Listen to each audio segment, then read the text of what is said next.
కంచిపట్టు చీరల సామ్రాజ్యం, తెలుగు ప్రజల షాపింగ్ ప్రపంచం వారాహి సిల్క్స్. కూకట్పల్లిలో ఏప్రిల్ 4న గొప్ప ప్రారంభం. సో ఇది పక్కన పెడితే రైతులతో ఏంటి ఇబ్బంది మీకు? రైతుల గురించి కూడా ఒక వివాదం, వాళ్ళని ఏదో మీరు తిట్టారు, కుక్కల కంటే హీనంగా అని అన్నారనేది కూడా వచ్చింది.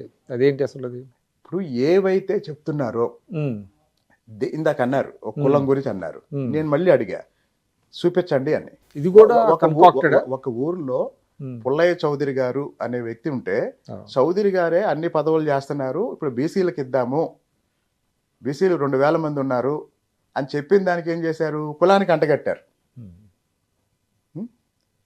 నేను 5 సంవత్సరాలు పనిచేసింది రైతు ఉద్యమంలోనే కదా.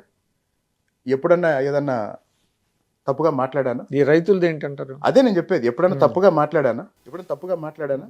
లేదు కదా. ఇంకో విషయం, నేను ఎవరి గురించి అన్నా తప్పుగా మాట్లాడితే వాళ్ళు ఊరుకుంటారా? ఎందుకు ఊరుకుంటారు? కాబట్టి ఇవన్నీ కూడా నేను మళ్ళీ చెప్తున్నా, నన్ను భయపెట్టాలని కొంత ప్రయత్నం, నన్ను బ్లాక్మెయిల్ చేయాలని కొంత ప్రయత్నం, నన్ను కంట్రోల్ చేయాలని కొంత ప్రయత్నం.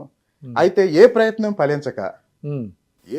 ఫలించక ఇందాక మీరు చెప్పినట్టు జగన్మోహన్ రెడ్డి అనేదాకా వచ్చారు. అదే నెక్స్ట్ ఎలక్షన్స్ మీరు వైఎస్ఆర్సీపీకి వెళ్తారనేది కూడా వస్తుంది. ఇప్పుడు ఈ ఎలక్షన్ అయిపోయి ఎన్నాళ్ళు అవుతుంది? అదే ఎలక్షన్ అయిపోయి ఎన్నాళ్ళు అవుతుందన్నా? 7 నెలలు అవుతుంది.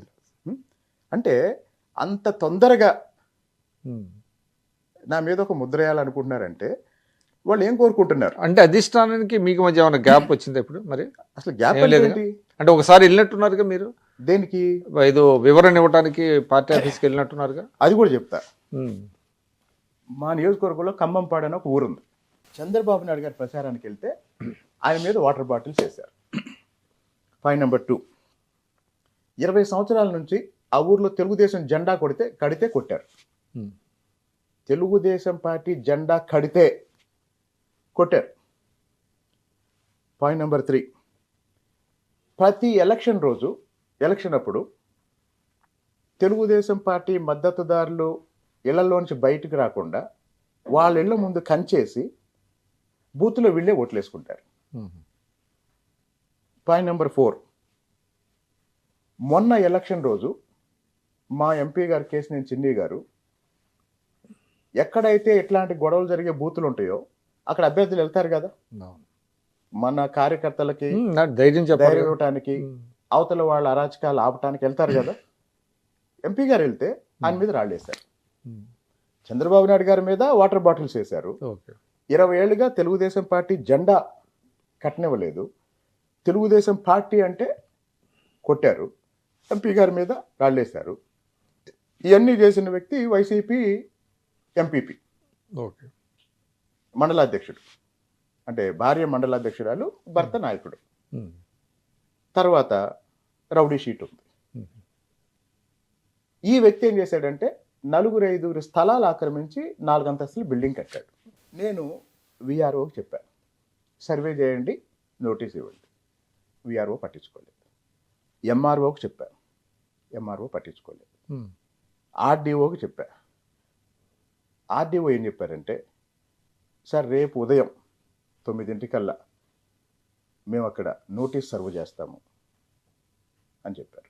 విఆర్ఓ ఎంఆర్ఓ అసలు ఆ సమస్యనే గుర్తించలేదు. ఆర్డీఓ కొంచెం హైలీ ఎడ్యుకేటెడ్, స్పందించారు. అంటే మీరు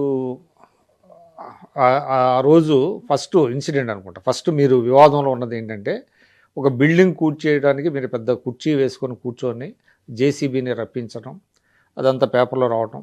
అంటే మీరు ఇందాకన్నారు, అంటే లాని మీ చేతుల్లో తీసుకోవటం అనేటువంటిది అక్కడ ఫస్ట్ టైము, అంటే కన్సర్న్డ్ అథారిటీస్కి చెప్పకుండా ఇది ఎట్టి పరిస్థితుల్లో దాన్ని డిమాలిష్ చేయాల్సిందనేది హుకుం జారీ చేశారు అనే దాని మీదనే మిమ్మల్ని పార్టీ ఆఫీస్కి రమ్మని ఏదో కబుర్ చేశారనే వార్తలు వచ్చినాయి. అది ఇప్పుడు నేను విఆర్ఓకి చెప్పాను, సర్వే చేయండి, అతను 4 స్థలాలు ఆక్రమించి బిల్డింగ్ కట్టాడని.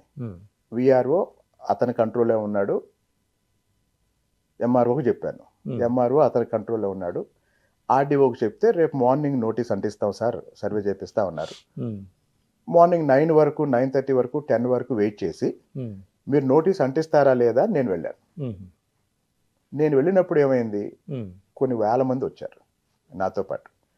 ఆ వేల మంది వచ్చినప్పుడు నాతో పాటు ఉన్న వాళ్ళు ఏమన్నారంటే, అన్న అందరికి కనపట్లేదు మీరు అన్నప్పుడు కారు ఎక్కమంటే కారు ఎక్కాను.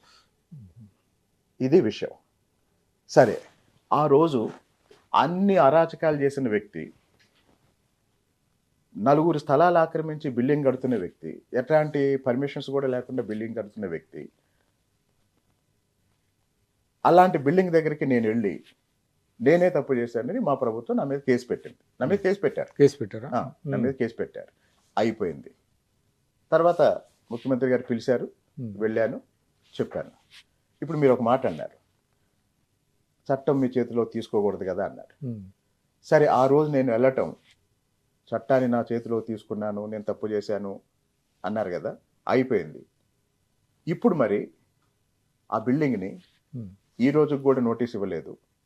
ఈరోజు ఆ బిల్డింగ్ పూర్తి చేసి ఆ బిల్డింగ్ ప్రారంభోత్సవానికి సిద్ధం అవుతుంది. మరి ఈరోజు చట్టం ఏం పని చేస్తుంది? అంటే that is nothing but the failure of the government కదా. ఈరోజు చట్టం ఏం చేస్తుంది? చట్టం పక్కన పెట్టండి.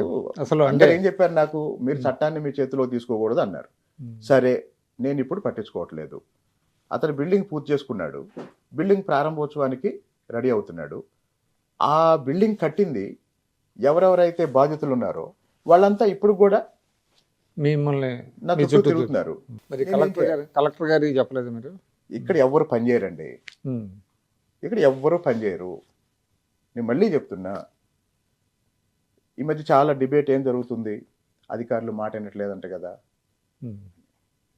క్షేత్రస్థాయిలో ఉన్న పరిస్థితులు వేరన్నా, కింది స్థాయిలో ఉద్యోగస్తులు ఎవ్వరు కూడా ప్రభుత్వం మారిందని అనుకోవటం లేదు.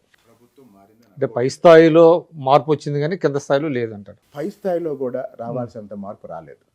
కారణం ఏంటంటారు? భయం లేకపోవటం. మనం పని చేయకపోతే మన మీద చర్యలు ఉంటాయనే భయం లేక. ఇంకొకటి, మనం ఒక వ్యవస్థలో పనిచేస్తున్నప్పుడు, మనం నాయకత్వ స్థానంలో ఉన్నప్పుడు మిగతా వాళ్ళందరూ మన మీద భయంతో కానీ మన మీద భక్తితో కానీ పనిచేస్తారు. రూల్స్ రెగ్యులేషన్స్ చెప్పుకోవటానికి పనికొస్తే తప్ప, ఇప్పుడు మీ ఆఫీసులో పనిచేసే వాళ్ళకి మీరంటే విపరీతమైన గౌరవమైనా ఉండాలి, భయం, మీరంటే పని చేయకపోతే పనిష్మెంట్ ఉంటుందన్న భయమైనా ఉండాలి. అంటే మనం అంటాం డిస్ట్రిక్ట్ మెథడ్ అని అంటారు, అదే ఫాలో అవ్వాలి. వాస్తవానికి పబ్లిక్ సెక్టార్లో కూడా వర్క్ కల్చర్కి సంబంధించినంత వరకు కార్పొరేట్ ఎథిక్స్ అన్నిటినీ పాటించాలండి. చంద్రబాబు నాయుడు గారు CEO అంటారే, అది 100% కరెక్ట్ అండి. దాన్ని చాలా మంది విమర్శిస్తారు కానీ అది 100% కరెక్ట్. ఎందుకు అంటే, ఇప్పుడు నేను చెప్పాను కదా, నేను ఎప్పుడో 5 నెలల క్రితం ఒక అక్రమ కట్టడం దగ్గరికి వెళ్ళి, దీనికి నోటీస్ ఇవ్వండి, ఈ భూమి సర్వే చేయండి, దీన్ని కూలగొట్టండి, అక్రమ కట్టడం అయితే కూలగొట్టండి నేను చెప్పాను. ఆ రోజు నన్ను ఆపారు, నా మీద కేసు పెట్టారు. ఈరోజు ఆ బిల్డింగ్ ఆపలేదు, ఆ బిల్డింగ్ నిర్మాణం పూర్తి అవుతుంది, ఆ బిల్డింగ్ ప్రారంభోత్సవానికి సిద్ధమవుతుంది. మరి ఎవరి స్థలం అయితే ఆక్రమించి ఆ బిల్డింగ్ కట్టారో ఆ బాధితులు ఇంకా తిరుగుతున్నారు, ఎవరికి న్యాయం జరగలేదు. రెవెన్యూ సదస్సులు అయిపోయినాయి, ఇంకా జరుగుతున్నాయి. సుమన్ టీవీలో మీ పర్సనల్ అండ్ బిజినెస్ ప్రమోషన్స్ కోసం కింది నెంబర్కి కాంటాక్ట్ చేయండి.